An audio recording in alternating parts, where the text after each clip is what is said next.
El abogado de mi ex se inclinó hacia él y le susurró 5 palabras.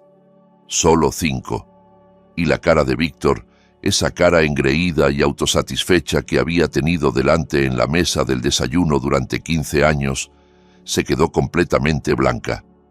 Las manos le empezaron a temblar. Los papeles que había estado tan ansioso por firmar vibraban como hojas en una tormenta. Y yo, por primera vez en 3 años, sonreí. Pero me estoy adelantando.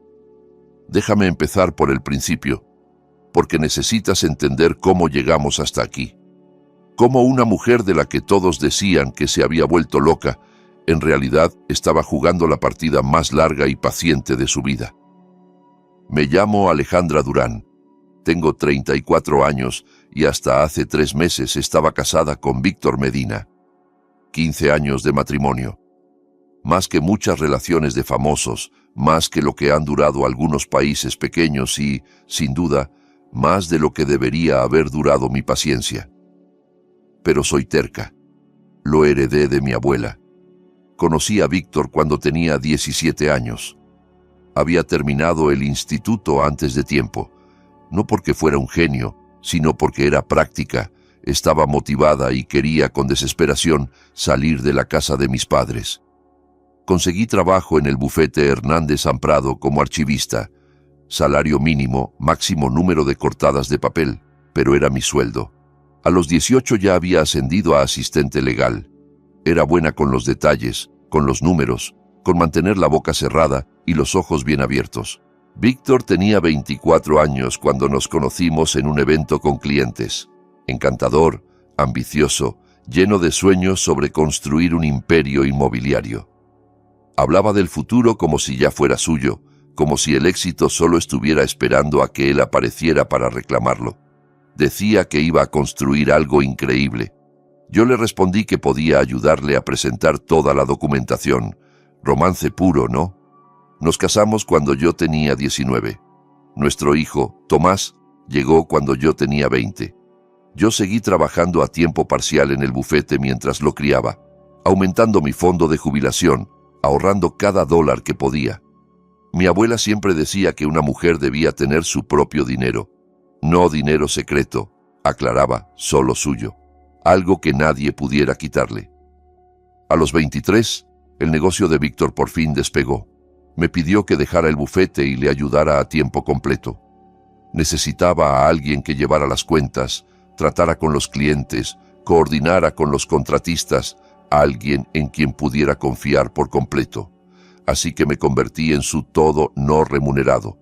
Contable, administradora de oficina, enlace con los clientes, decoradora de interiores para las casas muestra, coordinadora de marketing, organizadora de eventos. Lo hacía todo mientras criaba a Tomás, gestionaba nuestra casa y de alguna forma mantenía a todos alimentados y razonablemente felices. Mi título oficial era esposa. Mi título real era todo lo demás. Durante 11 años me volqué por completo en construir el sueño de Víctor, y durante 11 años él se llevó el crédito, los premios, el reconocimiento. En cada evento del sector yo era la esposa de Víctor. En cada celebración él agradecía a su equipo, a sus mentores, a su visión, pero de alguna manera nunca llegaba a agradecerme a mí. En algún punto, las cosas empezaron a cambiar. Comenzó a tomar decisiones sin consultarme, a quedarse hasta tarde trabajando cada vez más a menudo, a criticar pequeños detalles, la forma en que me vestía, las comidas que preparaba, mi supuesta falta de ambición. ¿Falta de ambición? Yo llevaba gratis toda la parte administrativa de su empresa mientras criaba a su hijo y mantenía su vida organizada. Pero claro, no era lo bastante ambiciosa.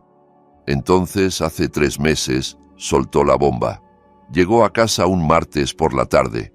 Yo estaba haciendo la cena, su plato favorito, para rematar, porque aparentemente soy adicta al esfuerzo no apreciado. Me sentó en la mesa de la cocina con una expresión en la cara. No estaba triste ni arrepentido, solo profesional, como si habláramos de un contrato. «Quiero el divorcio», dijo. Y luego añadió: quiero la casa, los coches, el negocio, todo. Tú te quedas con Tomás. Lo dijo como si estuviera pidiendo en un menú. Yo me quedo con los activos, tú con el niño. Gracias. Te quedas con Tomás, como si nuestro hijo de 15 años fuera una pizza sobrante, como si fuera una molestia que él, generosamente, me permitiera conservar. Me quedé mirándolo fijamente. 15 años de matrimonio y así terminaba todo. En nuestra mesa de cocina, entre el salero y la mantequillera, como si yo fuera otro objeto del que estaba prescindiendo. Lo que yo no sabía en ese momento, lo que no descubriría hasta más tarde, era que Víctor llevaba meses planeando esto. Ya tenía abogado, Héctor Whitman, caro y experimentado. Había estado construyendo su estrategia de salida mientras yo le preparaba la comida y le agendaba las citas con el dentista. Me había dejado totalmente fuera de juego el mismo hombre en el que yo había confiado todo. Al día siguiente, apareció su madre, Lorena Medina, una mujer que me había tratado como el servicio doméstico durante 15 años, llegó con el cabello perfectamente peinado y esa cara de falsa compasión perfectamente ensayada. Me dio palmaditas en la mano y me dijo que debería haberme esforzado más en mantenerlo feliz. Los hombres tienen necesidades, querida, comentó, como si estuviera explicándole algo complejo a una niña lenta. Los consejos matrimoniales de Lorena siempre resultaban fascinantes, sobre todo teniendo en cuenta que su marido pasaba los 7 días de la semana en el campo de golf, específicamente para evitar estar en la misma habitación que ella. Pero claro, la problemática era yo. Esa primera semana fue un borrón. Víctor me trasladó a la habitación de invitados. Mandó preparar documentos, propuestas de acuerdo, plazos. Todo avanzaba tan rápido que yo sentía que me estaba ahogando. Todo el mundo veía a una mujer cuyo mundo se acababa de derrumbar. Una esposa arrojada a la basura después de 15 años de servicio. Una víctima que no lo vio venir. Pero aquí viene el giro. Lo que Víctor no sabía, lo que nadie sabía, era que yo había descubierto algo 3 años antes, algo enterrado en sus propios registros financieros, algo que él creía oculto para siempre. Y yo había estado preparando todo, en silencio y con paciencia, desde entonces. Antes de seguir, si estás disfrutando esta historia, suscríbete al canal y cuéntame en los comentarios desde qué ciudad y a qué hora me estás escuchando. Leo cada comentario, de verdad. Gracias. Volvamos al desastre. En menos de una semana desde el anuncio, Víctor había tomado el control absoluto. La habitación de invitados se convirtió en mi residencia permanente dentro de lo que había sido nuestro hogar. Mi closet pasó de ser un vestidor enorme a 2 secciones pequeñas que él generosamente me dejó. El mensaje era claro: esta ya no es tu casa. A las 2 semanas empezó a traerla a ella. Se llamaba Brenda Salazar, 27 años, trabajaba en su empresa. Por supuesto, tenía ese aspecto perfecto de Instagram. Mechas rubias, uñas impecables, leggings de yoga que costaban más que mi compra semanal. Entró en mi cocina como si fuera suya, se puso mi delantal, el de mi abuela, mientras preparaba batidos en mi licuadora. Era más joven que mi matrimonio, más joven que mi bolso favorito, pero sabía hacer batidos increíbles, así que supongo que eso era suficiente. Víctor la paseaba por la casa como un trofeo. Se sentaban en mi sofá, veían mi televisión, comían en mis platos. Él le ponía el brazo encima delante de mí, como si yo fuera un mueble, como si ya me hubiera desvanecido. La humillación subía de nivel cada día. Primero canceló mi tarjeta de crédito personal. Tenemos que separar las finanzas, dijo, como si estuviera siendo razonable. Después, la tarjeta conjunta.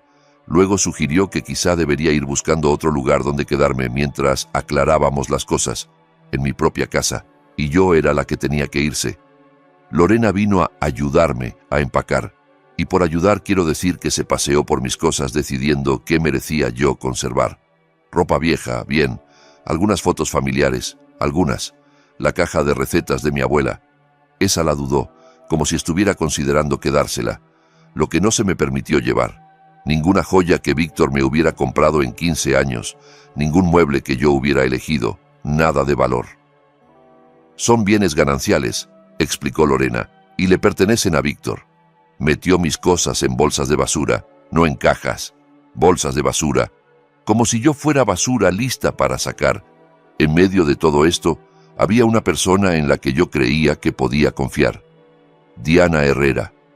Éramos amigas desde el instituto, 20 años de amistad, pasando juntas por novios, rupturas, embarazos y todo lo demás.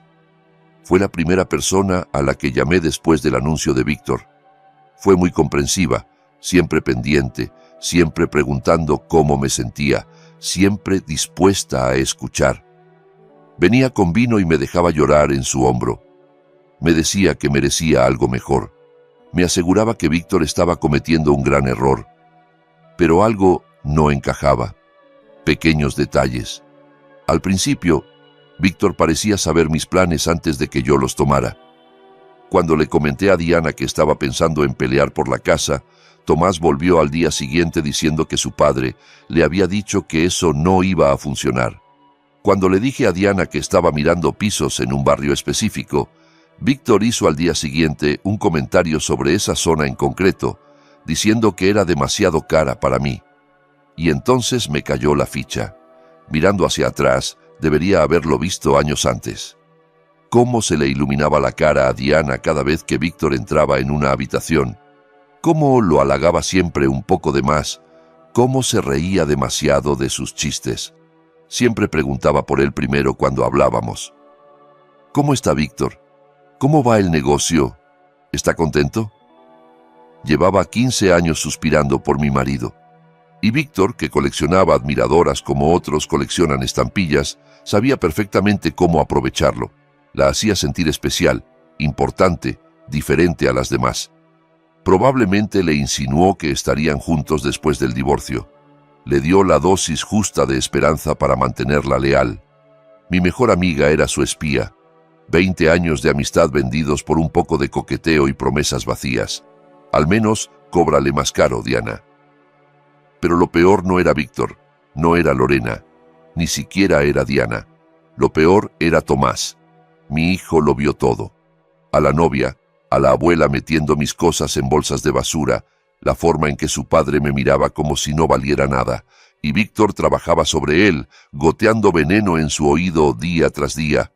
Tu mamá está haciendo esto más difícil. Yo solo quiero que todos sean felices. Ella es la que alarga las cosas. Estoy intentando ser justo, pero ella no coopera. Tomás empezó a alejarse de mí. No estaba enfadado exactamente, solo distante, confundido. No sabía a quién creer. Y su padre era muy convincente.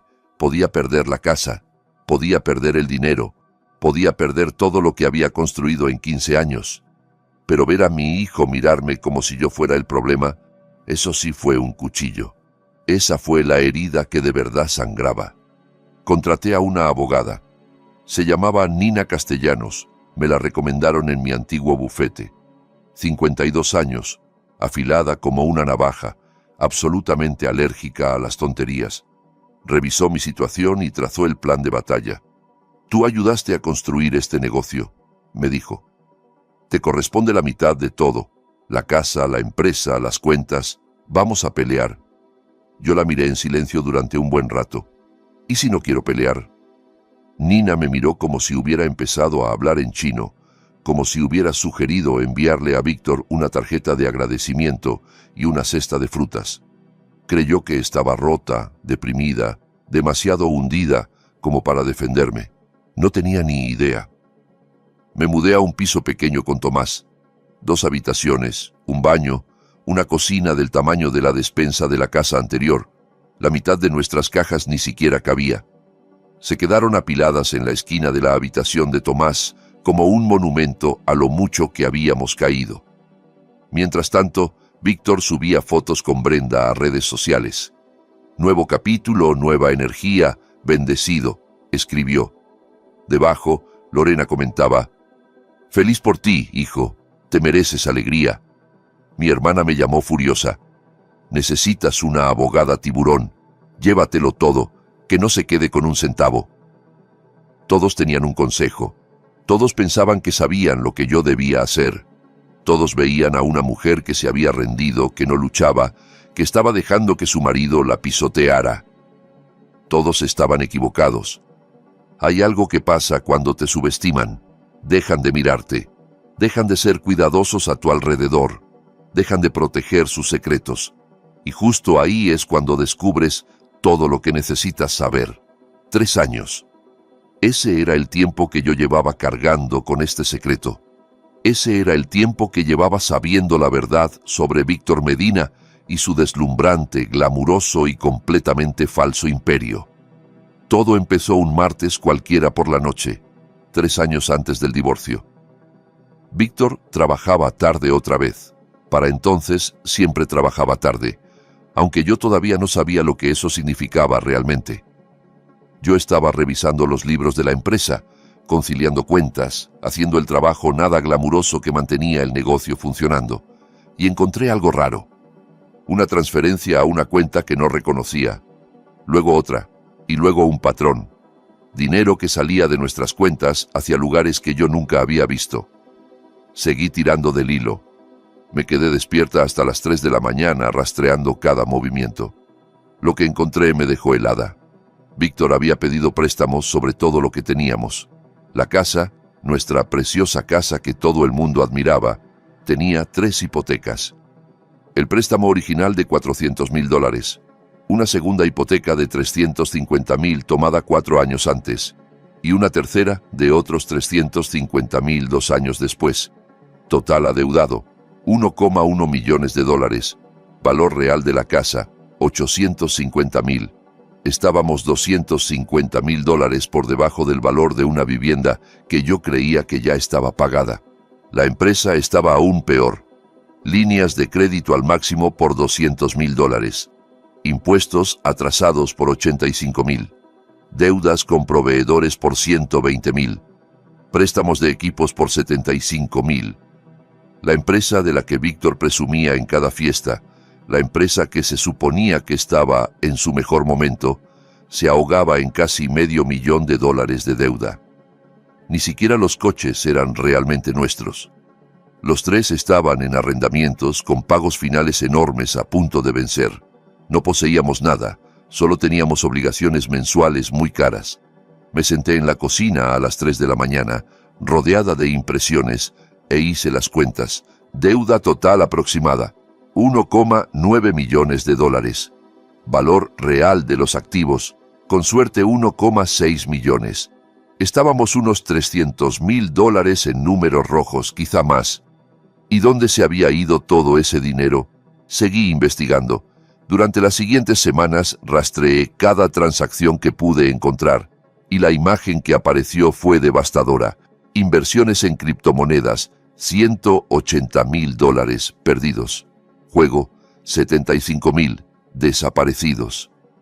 Un apartamento del que yo no sabía nada, alquilado para una mujer de la que tampoco sabía nada, $60,000 en renta y muebles, gastos de estilo de vida que nunca llegaron a casa, relojes, trajes, viajes a los que yo nunca fui invitada. Otros $85,000. Mi marido no estaba construyendo un imperio, estaba levantando un castillo de naipes con cartas prestadas que además estaban en llamas. Parecíamos ricos del mismo modo en que un maniquí parece vivo, convincente de lejos, completamente hueco de cerca. Mi primer impulso fue confrontarlo, gritar, llorar, exigir respuestas. Pero yo conocía a Víctor, lo había visto maniobrar durante años. Si lo enfrentaba, me manipularía. Lo justificaría todo, me haría sentir loca por cuestionarlo. Probablemente encontraría la manera de culparme a mí, y peor aún, si sabía que yo sabía, podría intentar controlar también mi dinero personal, porque siempre había guardado algo solo para mí. La voz de mi abuela en mi cabeza. Una mujer debe tener su propio dinero, mi plan de jubilación de cuando trabajaba en el bufete. Lo había traspasado al dejar el trabajo, pero nunca lo toqué. Para entonces, había crecido hasta unos $180,000. Eso era mío, ganado con mi trabajo, propiedad separada según la ley. Y luego estaba la herencia de mi abuela. Murió cuando yo tenía 28 años y me dejó $340,000. Su testamento era muy claro. Este dinero es solo para Alejandra. Lo mantuve en una cuenta separada durante 6 años, sin mezclarlo jamás con las finanzas de Víctor, sin usarlo para gastos de la casa. Mi abuela había tenido su propia cuenta durante 50 años. No es dinero secreto, decía siempre, solo es mío. La mujer más inteligente que he conocido tenía unos $520,000 que eran completamente y legalmente míos, separados. Así que no confronté a Víctor. En vez de eso me protegí. Trabajé con mi tío, un contable jubilado, para crear un fideicomiso irrevocable a nombre de Tomás. Mi plan de jubilación y mi herencia fueron a parar a ese fideicomiso. Mi nombre no aparecía como beneficiaria. El de Víctor, por supuesto, tampoco. Era para el futuro de Tomás. Universidad, una primera vivienda, emergencias, y era intocable. Luego documenté todo. Cada hipoteca, cada cuenta escondida, cada transacción sospechosa. Imprimí copias y las guardé en casa de mi hermana. Puse otras en una caja de seguridad. Guardé todo en una unidad encriptada. Y esperé. Sabía que Víctor se iría tarde o temprano. Hombres como él siempre lo hacen. Se aburren, encuentran a alguien más joven o deciden que se merecen algo mejor. Yo solo tenía que estar lista cuando llegara el momento. 3 años de espera. 3 años de verlo cavar el hoyo más profundo. 3 años de sonreír en las cenas mientras sabía que toda nuestra vida estaba construida sobre arenas movedizas. Me volví muy buena en tener paciencia y en fingir que no sabía que mi marido nos estaba hundiendo financieramente a los dos. Cuando por fin pidió el divorcio, cuando exigió la casa, los coches, el negocio, todo, estuve a punto de soltar una carcajada. No estaba pidiendo activos, estaba exigiendo deuda, solo que aún no lo sabía. De vuelta al presente, me senté frente a Nina Castellanos y coloqué 3 archivadores sobre su escritorio. 3 años de pruebas, cada hipoteca, cada préstamo, cada cuenta oculta. Ella leyó en silencio durante casi 1 hora. Cuando por fin levantó la vista, su expresión había cambiado por completo. ¿Sabes esto desde hace 3 años? Preguntó. Estaba esperando a que él se fuera, respondí. Sabía que lo haría tarde o temprano. Y cuando exigiera todo, en realidad estaría pidiendo cargar con toda la deuda. Solo que todavía no lo entiende. Nina se recostó en la silla. La lástima desapareció de sus ojos. También la preocupación. Lo que la reemplazó fue algo parecido a la admiración. Así que cuando firmes la cesión de todos los activos, resumió, tú te vas limpia. Él se queda con las hipotecas, las deudas del negocio, los arrendamientos de los coches. Todo pasa a ser responsabilidad exclusiva suya. Y mi herencia, mi fondo de jubilación, añadí, propiedad separada, nunca mezclada, legalmente protegida, descansando tranquila en un fideicomiso para mi hijo. Nina guardó silencio unos segundos. Luego sonrió. Una sonrisa lenta, peligrosa. Señora Durán, dijo, creo que le debo una disculpa. Pensé que se había rendido. Yo le devolví la sonrisa. Todo el mundo lo piensa.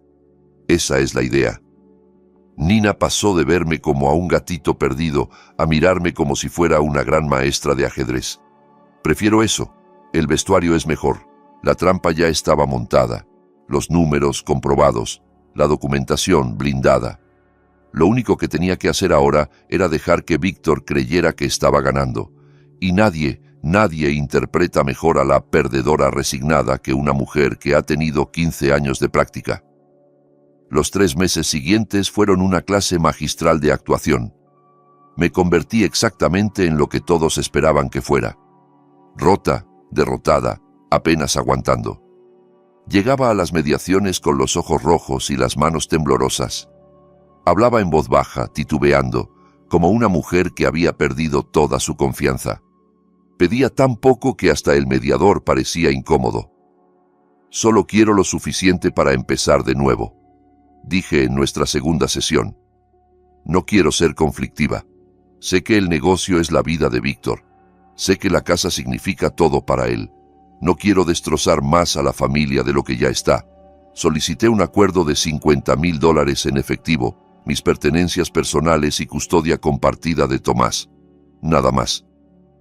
Víctor aceptó de inmediato. Probablemente esperaba que yo luchara por la mitad de todo, que es lo que pediría cualquier abogado sensato. En lugar de eso, yo estaba pidiendo migajas. Me miró a través de la mesa con algo parecido a lástima, como si fuera un animal herido al que él estaba ayudando a terminar con su sufrimiento. Merecía un Oscar por esa actuación, o, por lo menos, un Globo de Oro.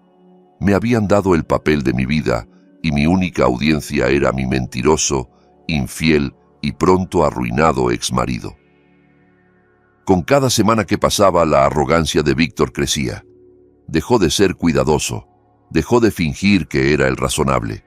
Empezó a decirle a todo el mundo que yo ni siquiera había luchado. Se rindió, le contaba a sus amigos del golf. Le ofrecí un acuerdo justo y lo aceptó sin chistar. Lorena era aún peor. Presumía en su club de lectura, en su grupo de la iglesia, en cualquier reunión social. Víctor se queda con todo. Esa mujer no se llevó ni un centavo. Siempre supe que no estaba a la altura de mi hijo. Para celebrar su inminente victoria, Víctor se compró un reloj nuevo de $15,000. Lo sé porque vi el cargo en la cuenta de la empresa. Seguía usando dinero del negocio para sus caprichos personales. Seguía cavando. Se lo puso en la muñeca para nuestra siguiente mediación, asegurándose de que yo lo viera. También llevó a Brenda a cenar a La Maison, el restaurante francés donde habíamos celebrado nuestro 10º aniversario. Subió fotos a redes. La vida es mejor cuando estás con la persona adecuada, escribió. La persona adecuada. Se refería a alguien que aún no sabía la verdad sobre sus deudas. Mientras tanto, Brenda había empezado a redecorar mi casa. Muebles nuevos en el salón, cuadros nuevos en las paredes. Incluso pintó mi cocina de gris. De gris. Yo había tardado 3 semanas en escoger ese verde salvia. 3 semanas de muestras de pintura, de ver cómo cambiaba el tono con la luz, de volverme loca buscando el matiz perfecto. Y ella lo cubrió con un gris de constructor barato. Como si nada. Gris como su personalidad y como su futuro con Víctor cuando descubriera que estaba en bancarrota. Bastante apropiado, si lo piensas. Diana seguía llamando, pescando información bajo la excusa de la preocupación. Yo interpretaba mi papel a la perfección. ¿Cómo te sientes?, preguntaba con voz empapada de falsa compasión. Solo quiero que esto acabe, le respondía, dejando que la voz se me quebrara un poco. No puedo pelear más. No tengo fuerzas. En cuestión de horas Víctor sabía cada detalle. Casi podía verlo relajarse, bajar la guardia un poco más. Diana creía que me estaba utilizando. En realidad no era más que un servicio de mensajería muy barato. Pero mientras los adultos jugaban sus juegos, Tomás observaba. Y mi hijo, mi inteligente, atento y maravilloso hijo, empezaba a notar cosas que no encajaban. Se fijó en el reloj nuevo de $15,000 de su padre, pero también escuchó cómo Víctor le decía que no podían pagar el viaje escolar a Washington, D.C. Vio las bolsas de compras de Brenda apilándose en la entrada, mientras oía a su padre quejarse de que las cosas están muy ajustadas. Notó la distancia entre el estilo de vida que Víctor mostraba y las excusas que ponía. Una tarde, Tomás vino a mi diminuto piso y se sentó en la mesa de la cocina, una mesa de segunda mano. Me miró con esos ojos serios, tan parecidos a los de su padre, pero con algo que Víctor había perdido hacía mucho: honestidad. «Mamá», dijo en voz baja, «¿papá de verdad es rico?» Lo miré largo rato. «¿Tú qué crees?» Se quedó callado, procesando. «Creo que algo no está bien. Creo que está fingiendo». Le tomé la mano. «Confía en mí. Solo espera un poco más». Mi hijo de 15 años se dio cuenta de que algo iba mal antes que 2 abogados y un contable certificado.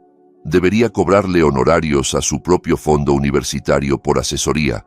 Mientras tanto, Nina afinaba nuestra estrategia legal con precisión quirúrgica.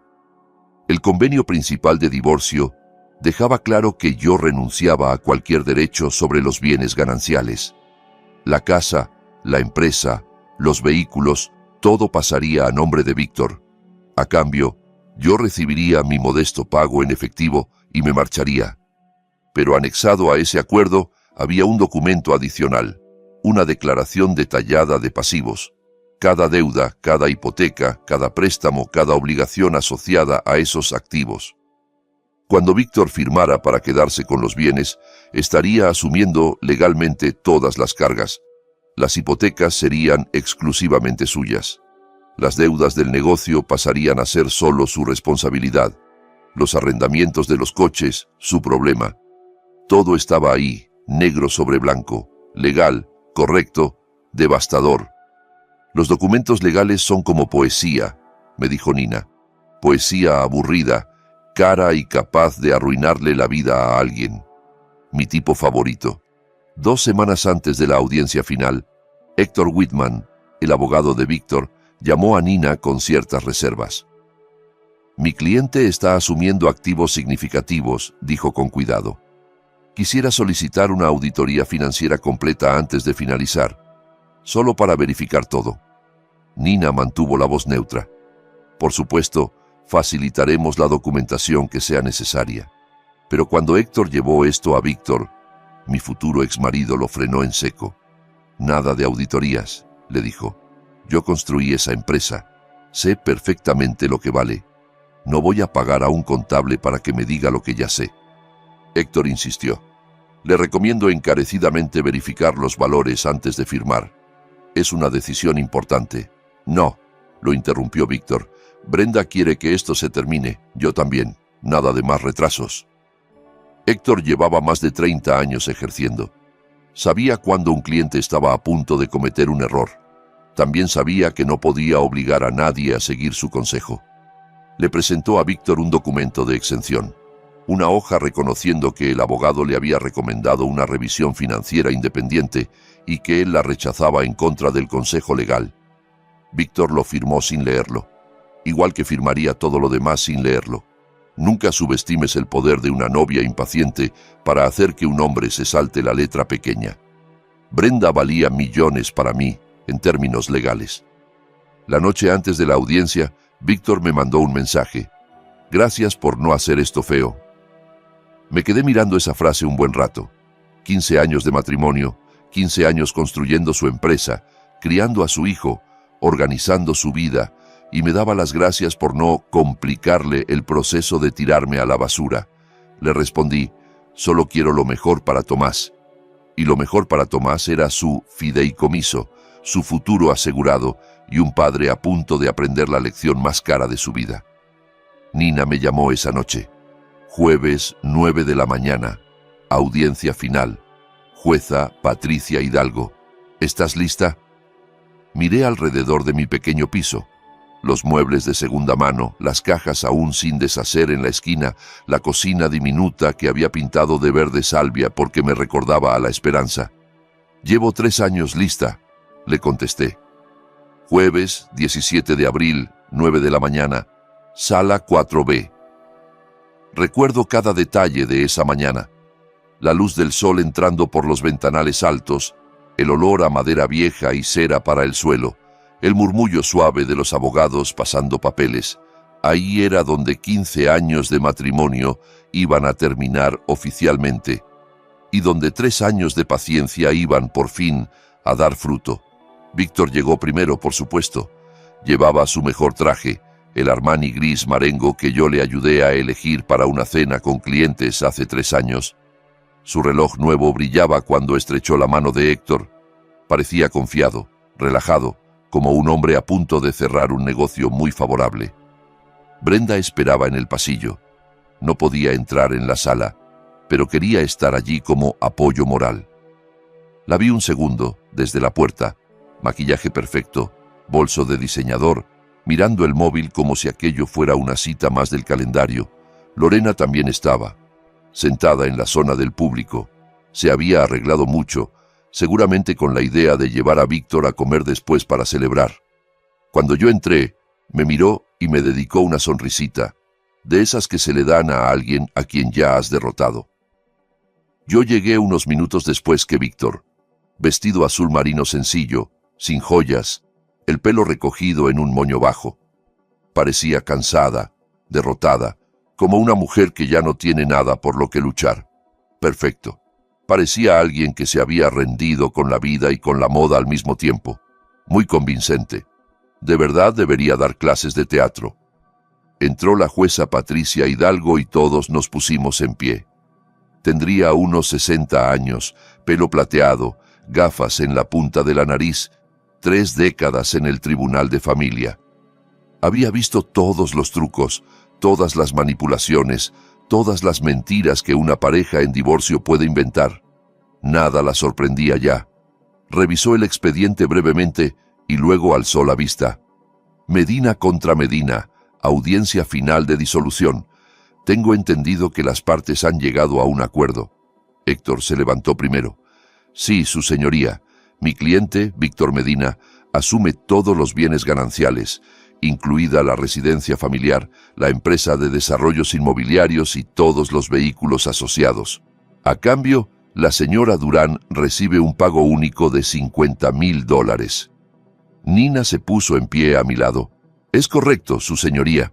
Mi clienta acepta renunciar a todo derecho sobre esos bienes y acepta los términos del acuerdo. Los ojos de la jueza se posaron en mí. Analizó mi rostro unos segundos, buscando signos de coacción, supongo, señales de que me estaban presionando para aceptar un maltrato. Señora Durán, dijo, tengo que confirmar que usted entiende lo que está aceptando hoy. Está renunciando a su derecho sobre una propiedad considerable, la casa familiar, la empresa que ayudó a construir. ¿Está segura de que esto es lo que quiere? Mantuve la voz suave, un poco insegura. Sí, su señoría, lo entiendo. ¿Entra en este acuerdo de forma voluntaria? ¿Nadie la está presionando? No, su señoría. Bajé la mirada hacia mis manos y luego volví a alzarla. Solo quiero que mi marido tenga todo lo que ha pedido. Quiero que esto termine. La jueza me estudió un momento más. Casi podía ver su debate interno. Si debía insistir, si debía aplazar la audiencia, si tenía que protegerme de lo que parecía una decisión terrible. Pero yo tenía abogada. Estaba respondiendo con claridad. Era una mujer adulta tomando su propia decisión. Muy bien, dijo al fin. Sigamos. La secretaria repartió los documentos finales, página tras página de lenguaje legal, con firmas requeridas cada 3 hojas. Víctor firmaba con entusiasmo, apenas echando un vistazo a lo que aceptaba. Quería terminar. Quería volver a su nueva vida, con su nueva novia y su nueva libertad. Yo firmaba despacio, con calma. Cada trazo era medido y preciso. Este era el momento que llevaba 3 años esperando. Pensaba saborearlo. Al otro lado de la sala, vi a Víctor mirar a Lorena y sonreír. Ella asintió, orgullosa. Desde el pasillo, su teléfono vibró, seguramente Brenda mandándole ánimos. Revisó el móvil en plena audiencia de divorcio. Ese era el tipo de hombre que era. Mientras tanto, Héctor Whitman hacía lo que hacen los buenos abogados. Revisar todo el paquete de documentos por última vez. Convenio principal firmado. Anexos de bienes firmado. Términos del acuerdo firmados. Entonces llegó al anexo. Declaración de pasivos. Vi su cara mientras leía.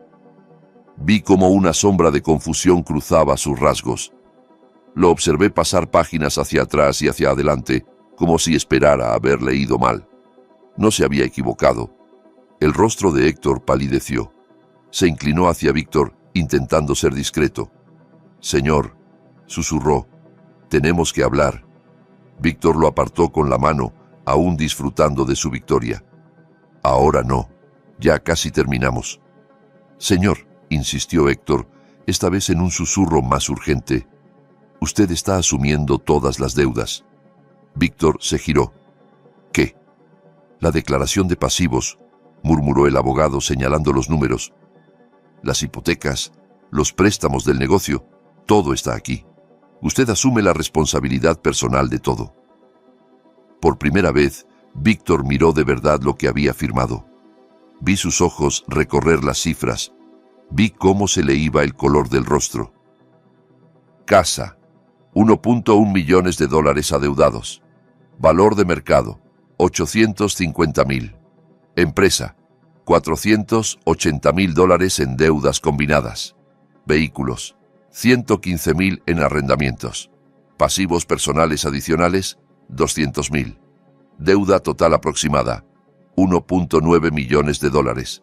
Valor neto de todo lo que acababa de reclamar, menos 300.000.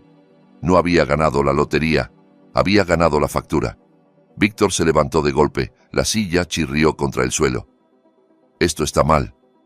Miró los papeles, luego a la jueza, después a mí. Ella me ocultó esto. Es un fraude. La voz de la jueza Hidalgo fue cortante. Señor Medina, siéntese. Esos números son falsos, insistió Víctor, cada vez más alterado. Manipuló los documentos. Esto es... Señor Medina, repitió la jueza, con un tono que no dejaba espacio para discusión. Siéntese. Él obedeció, pero las manos no le dejaban de temblar. La sonrisa confiada había desaparecido, sustituida por algo muy parecido al pánico. La jueza miró los documentos y luego a Víctor. Señor Medina, estoy viendo aquí una declaración de pasivos anexa al acuerdo. Son deudas asociadas a los bienes que usted está reclamando, bienes a su nombre, su empresa, su propiedad. Lo miró con severidad. ¿Está diciéndole a este tribunal que no conoce su propia situación financiera? Silencio. Ver a Víctor intentar explicar por qué no sabía de sus propias deudas fue como ver a un gato intentar justificar por qué hay un jarrón roto en el suelo. Fascinante e imposible de creer. Héctor carraspeó. Su señoría, debo dejar constancia de que recomendé a mi cliente una revisión financiera independiente antes de esta audiencia. Él la rechazó. Tengo la exención firmada. Mostró el documento, el mismo que Víctor había rubricado sin leer, el que decía, con todas las letras, que el abogado había recomendado una auditoría completa y que su cliente la había rechazado. La jueza lo revisó. Entonces el señor Medina fue aconsejado para verificar estas cifras y decidió no hacerlo. Firmó una renuncia reconociendo esa decisión. Miró a Víctor. ¿Es correcto? Él observaba el papel como si fuera una serpiente que acababa de morderle. Yo pensé... ¿Esa es su firma, señor Medina? Pausa larga. Sí. Entonces asumió este riesgo de forma voluntaria, concluyó la jueza. Tuvo la oportunidad de investigar. Decidió no hacerlo. El acuerdo se mantiene.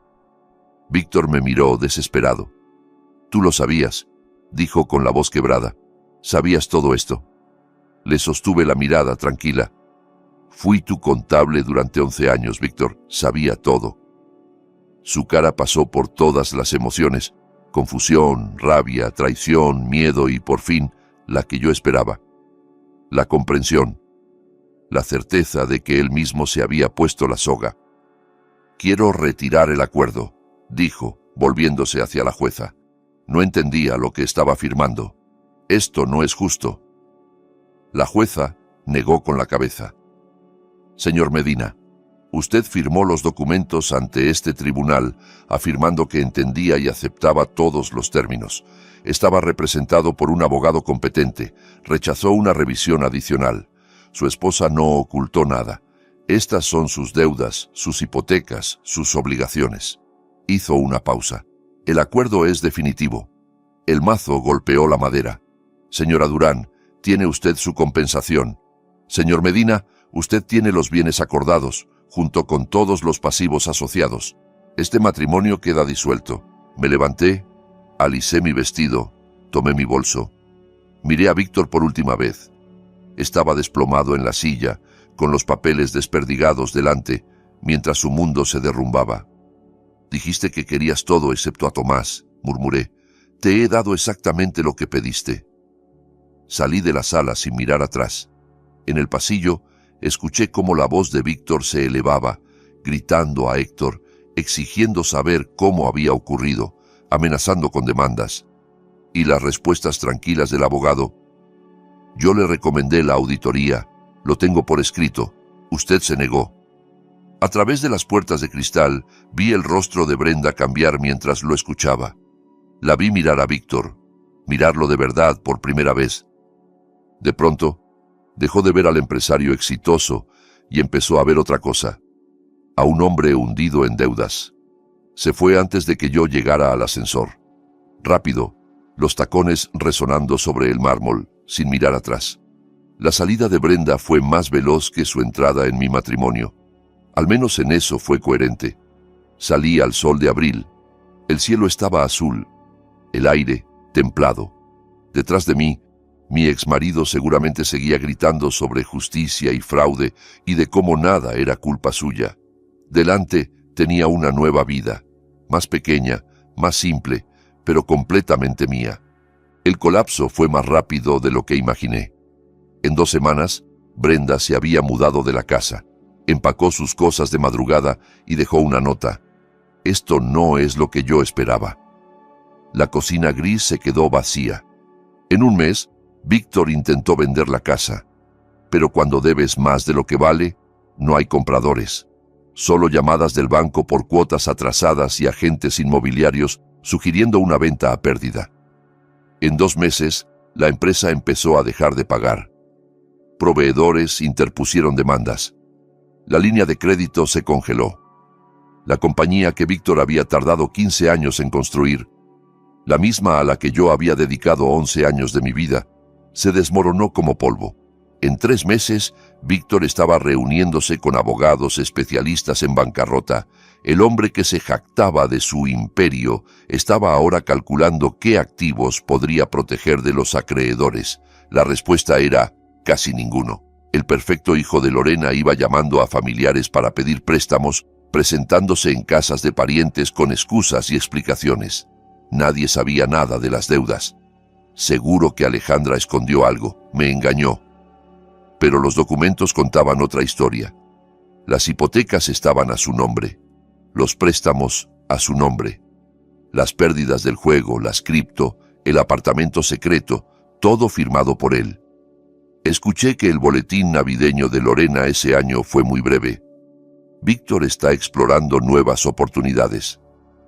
Sí, oportunidades en reestructuración de deuda. Los conflictos paralelos se resolvieron con una especie de simetría poética. Diana me llamó una semana después de la audiencia. Tenía la voz temblorosa. No tenía idea de que las cosas estuvieran tan mal. Lo siento muchísimo, Ale. Yo nunca quise... Yo pensé que Víctor y yo... No respondí. No le di el cierre que buscaba. Hay puentes que no se deben reconstruir. Hay amistades que no merecen una segunda oportunidad. 20 años de historia tirados por un guiño y unas promesas vacías de un hombre que usaba a todo el mundo. Intentó llamarme 3 veces más. Y luego se cansó. Me la imagino esperando todavía a que Víctor la note. Se va a cansar de esperar. Lorena eligió otro camino. Intentar llegar a mí a través de Tomás. Dile a tu madre que yo no sabía nada de los problemas de dinero. Dile que lo siento por cómo la traté. Dile que quiero hablar con ella. Tomás miró a su abuela, la misma mujer que había metido las cosas de su madre en bolsas de basura, que la había llamado inútil, que se puso del lado de su padre sin hacer una sola pregunta, y respondió: mi mamá está ocupada construyendo su vida, no tiene tiempo para excusas. Lorena quería perdón, yo quería paz. Adivina quién consiguió lo que quería. Tomás, mi hijo maravilloso, inteligente y atento, terminó de entenderlo todo. No porque yo se lo explicara, sino porque lo dedujo solo. Vio los documentos del juzgado, escuchó las excusas de su padre, vio a Brenda marcharse, vio a Lorena dar vueltas sin rumbo, vio cómo se desmoronaba toda la fachada. Una noche, más o menos un mes después del divorcio, se sentó conmigo en el piso pequeño, ese con la cocina verde salvia, ese con los muebles de segunda mano y las cajas, por fin, desempacadas. Esperaste 3 años, dijo en voz baja. Sabías todo este tiempo y solo esperaste.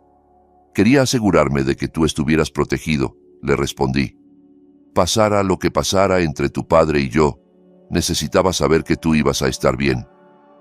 El fideicomiso. $520,000 a salvo y fuera del alcance de cualquiera. Se quedó callado unos segundos. Luego me abrazó. De verdad me abrazó. De esos abrazos que no había visto en meses, de los que un chico de 15 años no suele dar por iniciativa propia. Un abrazo que decía, entiendo. Un abrazo que decía, estoy orgulloso de ti. Ahí supe que pese a todo, algo había hecho bien. Mis $50,000 del acuerdo se fueron en empezar de nuevo.